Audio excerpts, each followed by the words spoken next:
അൽഹംദുലില്ലാഹ് അവർ പാവപ്പെട്ട സാധുക്കളായ പെൺകുട്ടികളെ വിവാഹം ചെയ്തു കൊടുക്കുക എന്ന ലക്ഷ്യബോധത്തോടും അതേപോലെ പാവപ്പെട്ട രോഗികളായ സഹോദരി സഹോദരന്മാരെ സഹായിക്കുക എന്ന ലക്ഷ്യത്തോടും നിർധനരായ വിദ്യാർത്ഥിനികൾക്ക് പഠനോപകരണങ്ങൾ നൽകുക എന്ന സദുദ്ധമത്തോടു കൂടിയും തുടക്കം കുറിച്ച ഒരു സംഘടനയാണ് അൽ അമീൻ. 7 വർഷങ്ങൾക്ക് മുമ്പ് നടത്തിയ പരിപാടിയാണ് അതിനുശേഷം ഇപ്പോഴാണ് നടത്തുന്നത്. ഇന്നേ വരെ അവരുടെ പരിപാടി വൻപിച്ച വിജയമായിരുന്നു. ഇപ്പോൾ എന്തോ ചെറിയ തടസ്സം പോലെ അള്ളാഹു എല്ലാ ഷർറുകളെ തൊട്ടും ഷുറൂറുകളെ തൊട്ടും ലുറൂറുകളെ തൊട്ടും നമ്മയെയും ഈ നാട്ടുകാരെയും ഈ സംഘടനയെയും ഇതിന്റെ ആത്മാർത്ഥമായ പ്രവർത്തകരെയും എല്ലാം അള്ളാഹു കബൂലാക്കുമാറാകട്ടെ, സഹായിക്കുമാറാകട്ടെ, രക്ഷപ്പെടുത്തുമാറാകട്ടെ. ബഹുമാനമുള്ള മുഅ്മിനീങ്ങളെ, അതുകൊണ്ട് ഈ സംഘടന നിങ്ങൾക്ക് നൽകുന്ന ഉപദേശം പല പണ്ഡിതന്മാരെയും ഉൾക്കൊള്ളിച്ചുകൊണ്ട് ദീനിന്റെ വശങ്ങളാണ് നിങ്ങളുടെ മുന്നിൽ ചർച്ച ചെയ്യപ്പെടുന്നത്. അതല്ലാതെ ഇവിടെ ഒരു സംഘടന രൂപീകരിച്ച് ഐക്യത്തോടും സാഹോദര്യത്തോടും താമസിക്കുന്ന മുസ്ലിം സമുദായത്തെ ഭിന്നിപ്പിച്ച് രണ്ടാക്കി രണ്ടാലൊരു മദ്ഹബ് ഉണ്ടാക്കി അവർക്കിടയിൽ ഒരു ശുദ്രത വളർത്തിയിട്ട് പോകലല്ല ഈ ഒരു സംഘടനയുടെ ലക്ഷ്യം. ഈ വിനീതൻ കരുനാഗപ്പള്ളി പള്ളിയിൽ ജോലി ചെയ്യുമ്പോഴും ഇതേ സദസ്സിൽ, പക്ഷേ ഇത് തെക്കോട്ട് അത് വടക്കോട്ടായിരുന്നു, ഒരു പ്രഭാഷണത്തിന് ഇവിടെ വന്നിട്ടുള്ളതാണ്. അത് ഈ സംഘടനയാണോ എന്നറിയില്ല, ഏതോ ഒരു സംഘടന അങ്ങനെ ഇവിടെ ഒരു പ്രഭാഷണം നടത്തിയതാണ്. ഇപ്പം വർഷങ്ങൾ കുറേ ആയി, അപ്പോഴേക്കും ആളുകൾക്കൊക്കെ ഓരോ ചിന്തകളൊക്കെ കുഴപ്പത്തിലായി. അങ്ങനെയൊക്കെ എന്തോ ഒക്കെ അങ്ങോട്ടും ഇങ്ങോട്ടും ഒക്കെ ഒരു ചായലും ഒക്കെ ഉണ്ടായി. ഖൈർ, അള്ളാഹു നല്ല ചിന്താ മണ്ഡലത്തിലേക്ക് നമ്മളെ കൊണ്ടെത്തിക്കട്ടെ. ഉറക്കെ പറഞ്ഞില്ലെങ്കിലും പതുക്കെങ്കിലും ആമീൻ പറയണം കേട്ടോ. ബഹുമാനമുള്ള സഹോദരങ്ങളെ, അതുകൊണ്ട് ഞാൻ കൂടുതലൊന്നും നീട്ടിപ്പരത്താതെ എൻ്റെ വിഷയത്തിലേക്ക് ഞാൻ കടക്കുകയാണ്. സമയം ദീർഘിച്ചു പോയി. 7 മണിക്ക് പ്രഭാഷണം വെച്ചിട്ട് 9 മണിക്കാണ്. കാലാവസ്ഥയും ഇവിടുത്തെ സാഹചര്യവും കണക്കിലെടുത്ത് 9 മണിക്ക് പരിപാടി തുടങ്ങുന്നു. അൽഹംദുലില്ലാഹ്. അതുകൊണ്ട് 7 മണി എന്നുള്ളത് സംഘാടകർ വെച്ചതാണ്. സംഘാടകർ തീരുമാനിച്ച സമയത്ത് ഞങ്ങൾ ഇവിടെ എത്തുകയും ചെയ്തു. അതല്ലാതെ ഞാൻ പറഞ്ഞതോ അല്ലെങ്കിൽ നമ്മളുമായി ബന്ധപ്പെട്ടതോ അല്ല. ഇനി 7 മണി എന്നും പറഞ്ഞ് പിടിച്ചിട്ട് അതിൻ്റെ പേരിലൊരു ചർച്ച ഉണ്ടാകണ്ട. അതിനുവേണ്ടി ജാമ്യമായി എടുത്തുകൊണ്ട് ഞാൻ പറയുകയാണ്. വൈവാഹിക ജീവിതത്തെ കുറിച്ച് ഇസ്ലാമിക മാനദണ്ഡം എന്താണ്?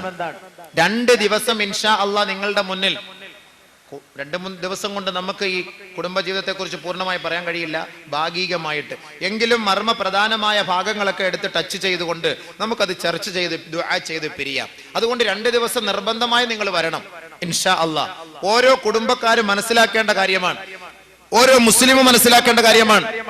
ഒരു ചെറുപ്പക്കാരൻ ഒരു കല്യാണം കഴിക്കാൻ പോകുമ്പോൾ ഇസ്ലാമിക ജീവിത വ്യവസ്ഥ എന്തെന്ന് മനസ്സിലാകാതെ പഠിക്കാതെ അവൻ കല്യാണം കഴിക്കാൻ പോയതാണ്. കുടുംബത്തിലാകെ പ്രശ്നങ്ങളും ഭാര്യയോടുള്ള ഉത്തരവാദിത്തം മനസ്സിലാകാതെ വന്നതും ഭാര്യയോടുള്ള ഉത്തരവാദിത്ത കുറവും ഇത്യാദി കാര്യങ്ങളുടെ പേരിൽ ആകെ പ്രശ്നങ്ങൾ കൊണ്ട്, സങ്കീർണമായ പ്രശ്നങ്ങൾ കൊണ്ട്, വേവലാതിയും ആവലാതിയും കൊണ്ട് അവൻ നെടുവീർപ്പിറക്കുമ്പോൾ ബഹുമാനമുള്ളവരെ, പ്രാഥമികമായിട്ട് മനസ്സിലാക്കേണ്ട വിഷയമാണ്. വൈവാഹിക ജീവിതത്തിലേക്ക് കടക്കുന്നതിന് മുമ്പ് ഇത്യാദി കാര്യങ്ങൾ, ഇസ്ലാമിന്റെ വീക്ഷണം എന്താണ് എന്നത് മനസ്സിലാക്കിയിരിക്കുക. ഇനി വിവാഹം കഴിച്ചവരിൽ നിന്ന് എന്ത് ചെയ്യണം? വിവാഹം കഴിച്ചവർ അവരുടെ ഭാര്യമാരോടുള്ള കടപ്പാട് അറിയണം. ഭാര്യമാർക്ക് അവരുടെ ഭർത്താക്കന്മാരോടുള്ള കടപ്പാട് അറിയണം. ഭാര്യയുടെയും ഭർത്താവിന്റെയും ബന്ധത്തിലൂടെ അള്ളാഹു നിങ്ങൾക്ക് നൽകുന്ന സന്താന പരമ്പരകൾ ഈ ദുനിയാവിലും പ്രത്യുത ആഖിറത്തിലും നിങ്ങൾക്ക് ഗുണമുള്ള സന്താനങ്ങളാക്കി മാറ്റണം. അതിന് ഇസ്ലാം നമുക്ക് കൽപ്പിക്കുന്ന കൽപ്പനകൾ എന്താണ് എന്ന് മനസ്സിലാക്കണം. മാത്രമല്ല, നമ്മുടെ കല്യാണമേ ഇങ്ങനെ നടന്നു, ഇനി നമ്മുടെ സന്താനങ്ങളെയെങ്കിലും ഈ ഇസ്ലാമിക വ്യവസ്ഥ പ്രകാരം വിവാഹം കഴിച്ചു കൊടുക്കണമെന്ന ആഗ്രഹവും ആവേശവും ഈ സദസ്സിലിരിക്കുന്ന അല്ലെങ്കിൽ എന്റെ പ്രഭാഷണം ശ്രവിക്കുന്ന ഓരോരുത്തർക്കും ഉണ്ടാകണം. അള്ളാഹുവിന് തൗഫീഖ് നൽകുമാറാകട്ടെ. കല്യാണം എന്നൊക്കെ പറഞ്ഞാൽ കുറച്ച് പൈസയൊക്കെ കൊണ്ട് കൊടുത്ത് കുറെ ചാപ്പാട് പഠിച്ച് അവിടെ പെണ്ണിന്റെ മോന്ത നോക്കിയിട്ട് കൊള്ളാം, ചിലപ്പോ നോക്കും കൊള്ളൂല, അവന് യോജിച്ചതാണ്, അത് പറ്റാത്തതാണ്, അവന് വണ്ണം കൂടുതൽ, അവക്കിത്തിരി വണ്ണം കുറവ്, ഇവക്കിത്തിരി വണ്ണം കൂടുതൽ, അവൻ സ്ലിം, ഇങ്ങനെയൊക്കെ അഭിപ്രായം പറഞ്ഞു പോകുന്നതല്ലാതെ എന്താണ് വിവാഹം, എന്താണ് കല്യാണം, ആർക്കാണ് ഇത് യോജിച്ച കുഫു എന്ന് പറഞ്ഞാൽ എന്തൊക്കെയാണ് ഇത്യാദി കാര്യങ്ങളൊന്നും നമ്മുടെ ഉമ്മത്തിന് അറിയില്ല. നമ്മുടെ ഉമ്മത്ത് ആവശ്യമില്ലാത്ത ചർച്ചകൾ ഇങ്ങനെ ചെയ്ത് കാലങ്ങളും ദിനങ്ങളും സ്റ്റേജുകളും മൈക്കുകളും ഉപയോഗിച്ചുകൊണ്ടിരിക്കുകയാണ്. ഉമ്മത്ത് ഇവിടെ പിഴച്ചുകൊണ്ടിരിക്കുന്നു, വഴിപിഴച്ചുകൊണ്ടിരിക്കുന്നു. ഓരോ മുസ്ലിം സമുദായത്തിന്റെ മഹല്ലുകളുടെ കമ്മിറ്റി ഓഫീസുകൾ തുറന്നു നോക്കിയാൽ എത്രയെത്ര തൊലാഖിന്റെ അപേക്ഷകളാണ് കെട്ടിക്കിടക്കുന്നത്. കോടതിയുടെ വളപ്പിൽ പോയി നിങ്ങൾ നിന്ന് നോക്കി, കോടതിയിൽ പരിശോധിച്ചു നോക്കിയാലും തലയിൽ തട്ടമിട്ട പർദ്ദ ധരിച്ച ഫുൾ കൈ ധരിച്ച മുസ്ലിം സഹോദരിമാർ ഡിവോഴ്സിന് വേണ്ടി, അതായത് കുടുംബ ജീവിതം ഒഴിവാക്കാൻ വേണ്ടി, തൊലാഖിന് വേണ്ടി, കേസിന് വാദിക്കാൻ വേണ്ടി അവിടെ വന്ന് നിൽക്കുന്ന ദാരുണമായ അവസ്ഥ നമുക്ക് കാണാൻ കഴിയും. കേരളത്തിന്റെ ചരിത്രം പരിശോധിച്ചാൽ 70% വിവാഹമോചനത്തിന് വേണ്ടി കോടതിയിൽ കാത്തുകിടക്കുന്നത് മുസ്ലിം സമുദായത്തിൽപ്പെട്ട സ്ത്രീ പുരുഷന്മാരാണ്. അതേപോലെ ചെറിയ ചെറിയ പ്രശ്നത്തിന്റെ പേരിൽ, സ്ത്രീ പീഡനത്തിന്റെ പേരിൽ, സ്ത്രീധന പീഡനത്തിന്റെ പേരിൽ ഭാര്യ ഒരു ധ്രുവത്തിൽ, ഭർത്താവ് ഒരു ധ്രുവത്തിൽ, അവർക്കുണ്ടായ സന്താനങ്ങൾ വഴിയാധാരമായി അങ്ങോട്ടും ഇങ്ങോട്ടും നിലവിളിച്ച് ഉപ്പ, ഉമ്മിച്ചി, ഉപ്പിച്ചി എന്നൊക്കെ നിലവിളിച്ച് നടക്കുന്നു. ഉപ്പയെയും ഉമ്മയെയും ഒരേ കുടക്കീഴിൽ കാണാൻ പറ്റാത്ത ഒരു ദുരവസ്ഥയും ഇന്ന് നമ്മുടെ നാട്ടിൽ നടക്കുന്നുണ്ട് എങ്കിൽ ഇതിന്റെയൊക്കെ പിന്നിൽ പ്രവർത്തിച്ച ശക്തി എന്ത് എന്ന് മുസ്ലിം സമുദായം മനസ്സിലാക്കണം. കല്യാണം എന്നൊക്കെ പറഞ്ഞിട്ട് കുറെ ബിരിയാണി അടിച്ചിട്ട് ചെറുക്കന്റെയും പെണ്ണിന്റെയും കൈക്ക് പിടിച്ച് ആശംസിച്ച് ഇറങ്ങി വരല്ലതല്ല കല്യാണം. കല്യാണത്തിന് മുമ്പേ, പെണ്ണ് കാണുന്നതിന് മുമ്പേ, ആലോചിക്കുന്നതിന് മുമ്പേ, ഒരു പെണ്ണിനെ കെട്ടാനും തീരുമാനമെടുക്കുന്നതിന് മുമ്പേ നീ മുതിർന്ന വ്യക്തികളുമായി, ഇതുമായി ബന്ധപ്പെട്ട പരിചയ സമ്പന്നരുമായി, ആലിമീങ്ങളുമായി, മുത്തഖീങ്ങളുമായി, സ്വാലിഹീങ്ങളുമായി നിനക്കൊരു മുഷാവറ, ഒരു ആലോചന നിനക്ക് അത്യന്താപേക്ഷിതമാണ്. അതല്ലാതെ ചുമ്മാ കുറെ വീട്, കുറെ സമ്പത്ത്, കുറെ സ്വർണം, ഒരു വണ്ടി, പെണ്ണിന്റെ മോന്ത, ഇതെല്ലാം കൂടെ കാണുമ്പോഴത്തേക്ക് ഇവൻ അങ്ങോട്ട് മയങ്ങി അങ്ങോട്ട് കെട്ടിച്ചു കൊടുക്കലല്ല വേണ്ടത്. ഇസ്ലാം പെണ്ണ് കാണുന്ന ചടങ്ങ് മുതൽ പ്രസവിച്ച് കുഞ്ഞിനെ എത്ര വർഷം വരെ പോറ്റണമെന്നും ആ കുട്ടിയോടുള്ള ഉത്തരവാദിത്വം എന്തെന്ന് വരെ ഇസ്ലാം നമുക്ക് പഠിപ്പിച്ച് മനസ്സിലാക്കി തരുന്നു. അത് പഠിക്കേണ്ട ബാധ്യത ഓരോ മുസ്ലിം സമുദായത്തിന്റെയും ഉത്തരവാദിത്തമാണ്, ഫർള് ഐനായ കാര്യമാണ്, പഠിക്കണം. അതുകൊണ്ട് ബഹുമാനമുള്ള സഹോദരങ്ങളെ, വൈവാഹിക ജീവിതത്തെ സംബന്ധിച്ച് തുടക്കം മുതൽ നമുക്ക് ചർച്ച ചെയ്യാം. നബി സല്ലല്ലാഹു അലൈഹി വസല്ലം തങ്ങൾ പറയുന്നു, വിവാഹം കഴിക്കാൻ കപ്പാസിറ്റിയും പ്രാപ്തിയും ആരോഗ്യവും കഴിവുമുള്ളവൻ അവൻ വിവാഹം കഴിക്കുക തന്നെ വേണം. അതാണ് ആദ്യമായിട്ട് ഇസ്ലാം പഠിപ്പിക്കുന്നത്. കല്യാണം കഴിക്കാതെ ഇങ്ങനെ മുതുമുത്തച്ഛൻ ആവുന്നത് വരെ ഇങ്ങനെ അങ്ങോട്ട് നടക്കും, കല്യാണം കഴിക്കൂല. എന്തേ കല്യാണം കഴിക്കാത്തതെന്ന് ചോദിച്ചാൽ സമയമില്ല, ജോലി കിട്ടട്ടെ. 35 വയസ്സാകാനുള്ള ചോദിക്കുന്നത്, വിവാഹം കഴിക്കാത്ത എന്ത്? സമയമായിട്ടില്ല. എപ്പോഴാ ഇനി സമയാവുക? അവന്റെ നട്ടലിൽ തുരുമ്പ് കയറുമ്പോഴായിരിക്കും ഇനി സമയാവുക. ഇനി എപ്പോഴാ സമയാവുന്നത്? ഒരു പെണ്ണിനെ പോറ്റുക എന്ന് പറഞ്ഞാൽ എന്താ? ഒരുപാട് കാശിട്ട് വാരി കൊടുക്കലാണോ അതിന്റെ അർത്ഥം? ഇന്നത്തെ കാലഘട്ടത്തെ അപേക്ഷിച്ചിടത്തോളം പെണ്ണിനെ സംരക്ഷിക്കാനും പെണ്ണിന് ജീവനാംശം നൽകാനും പെണ്ണിന്റെ വാപ്പ തന്നെയാണ് നിനക്ക് പൈസ തരുന്നത്. പിന്നെന്തേ നിനക്ക് ഇത്ര ബുദ്ധിമുട്ട് പെണ്ണ് കെട്ടാൻ? നേരത്തെയൊക്കെ ആണെങ്കിൽ, പണ്ടൊക്കെ ആണെങ്കിൽ നമുക്ക് പറയാമായിരുന്നു മഹർ. ഇപ്പൊ മഹർ പേരിന് എത്ര മഹർ എന്ന് ചോദിച്ചാല് അത് നിങ്ങളുടെ ഇഷ്ടത്തിന് എഴുതിക്കോ.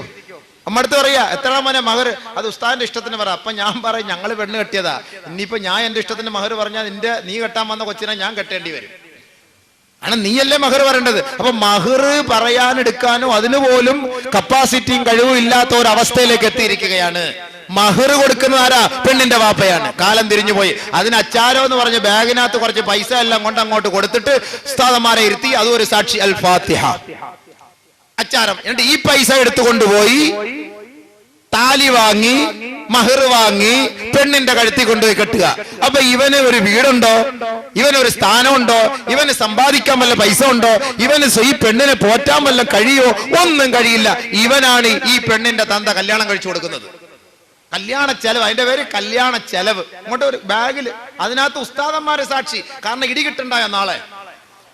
കഴിവില്ലാത്തവൻ പെണ്ണ് കെട്ടണ്ട, കഴിവില്ലാത്തവൻ പെണ്ണ് കെട്ടണ്ട. അല്ലെങ്കിൽ നിനക്ക് അല്ലാഹുവിൽ വിശ്വാസമുണ്ടോ? ഒരു പെണ്ണിനെ കെട്ടുന്നതിന് പരിശുദ്ധ ഇസ്ലാം പഠിപ്പിക്കുന്ന മാനദണ്ഡം എന്നത് മനസ്സിലാക്ക്. നീ വാരിക്കോരിയൊന്നും കൊടുക്കുകയൊന്നും വേണ്ട ഒരു പെണ്ണിനെ കെട്ടാൻ. ബഹുമാനപ്പെട്ട പ്രവാചകൻ ആയത്ത് പഠിപ്പിച്ചു കൊടുക്കാൻ കഴിയുമെങ്കിൽ ഒരു വിവാഹം കഴിച്ചു കൊടുക്കാൻ അള്ളാന്റെ റസൂല് തയ്യാറായെങ്കിൽ, സമുദായമേ, ഇന്ന് നമ്മൾ എത്ര പൈസയാണ് വെറുതെ നഷ്ടപ്പെടുത്തി കളയുന്നത്. ഒരു സഹോദരന്റെയോ ഒരു സഹോദരിയുടെയോ ഒരു ദിവസത്തെ ചരിത്രം എടുത്ത് പരിശോധിച്ചാൽ, ഒരു ദിവസത്തെ അവരുടെ വ്യയത്തെ കുറിച്ചൊന്ന് മനസ്സിലാക്കിയാൽ, ദുർവ്യയത്തെ കുറിച്ചൊന്ന് പഠിച്ചാൽ, എത്ര രൂപയാണ് ഒരു ദിവസം അവർ ദുർവ്യയം ചെയ്യുന്നത്? ഇങ്ങനെ കണക്ക് കൂട്ടുവിൻ സഹോദര. 10ാം ക്ലാസ്സിൽ പഠിക്കുന്ന ചെറുപ്പക്കാരന്റെ പോക്കറ്റിൽ 2 മൊബൈലോ അതല്ലെങ്കിൽ ഡുവൽ സിം ഉള്ള മൊബൈലും ഉണ്ടെങ്കിൽ 2 മൊബൈലും ഉണ്ടെങ്കിൽ മാസങ്ങളോളം 100 കണക്കിന് രൂപ അവൻ മൊബൈൽ റീചാർജിന് വേണ്ടി വേണം. അങ്ങനെ 10ാം ക്ലാസ് മുതൽ അവന് വീണ്ടും 10 വർഷം കൂടെ പഠിച്ച് അവൻ 10-28 വയസ്സാകുന്നത് വരെ അവന്റെ അനാവശ്യമായ ചെലവ് ദൂർത്ത് പരിശോധിച്ചു നോക്കിയാൽ 10,000 ലക്ഷക്കണക്കിന് രൂപയാണ്. അത് ഓരോരുത്തരുടെയും കപ്പാസിറ്റി അനുസരിച്ച്. ചെറ്റക്കുടലിൽ കിടക്കുന്ന സഹോദരന്റെയോ സഹോദരിയുടെയോ വീട്ടിൽ പോയാൽ ആണിനും അവിടുത്തെ ആളിനും എണ്ണത്തിനനുസരിച്ചല്ലേ മൊബൈല്. തലയിലൊരു മൊബൈല്, അടുക്കളയിലൊരു മൊബൈല്, ബെഡ്റൂമിലൊരു മൊബൈല്, സിറ്റ് ഔട്ടിലൊരു മൊബൈല്, നടക്കുമ്പോ മൊബൈല്, ബാത്റൂമിൽ മൊബൈല്. വീടോ ചോരുന്ന വീട്, ചെറ്റക്കുടല്. ഇവർക്ക് പൈസ ഇല്ല എന്ന് പറയാൻ കഴിയുമോ? ഏത് പെട്ടിക്കടയിൽ പോയാലും ഏത് മൊബൈൽ കമ്പനിക്കാരന്റെയും റീചാർജ് കൂപ്പൺ സുലഭമായി ലഭിക്കുന്നു. പണ്ട് എവിടെയോ പോണം ഒന്ന് റീചാർജ് ചെയ്യണമെങ്കിൽ. കോൾ ഇങ്ങോട്ട് വന്നാലും കാശ്, അങ്ങോട്ട് വന്നാലും കാശ്. ഇപ്പോ മിനിറ്റിന് സെക്കൻഡിന് 1 പൈസ ആയ ഈ കാലഘട്ടത്തിൽ കണക്ക് കൂട്ടി നോക്കി വെറുതെ ഒരു പെണ്ണിനെ വിളിച്ച് സ്വറ പറയുന്നതിനും സംസാരിക്കുന്നതിനും വെറുതെ രസാനുഭൂതിയിൽ പങ്കെടുക്കുന്നതിനും 10ാം ക്ലാസിന്റെ പടിവാതിൽക്കൽ കാലി ചവിട്ടിയ ചെറുപ്പക്കാരൻ മുതൽ സഹോദരിമാരടക്കം ുള്ളവർ കണക്ക് കൂട്ടി നോക്കട്ടെ എത്ര പൈസയാണ് ദുർവ്യയം ചെയ്ത് കളയുന്നത്. എന്നിട്ട് കല്യാണം കഴിക്കുന്ന കാര്യം പറയുമ്പോൾ സമയമായിട്ടില്ല, പൈസ ഇല്ല, സമയമായിട്ടില്ല, പൈസ ഇല്ല. ഏറ്റവും വലിയ തെറ്റ്. നാളെ അള്ളാന്റെ മുന്നിൽ സമാധാനം പറയണം ഈ പൈസക്കൊക്കെ.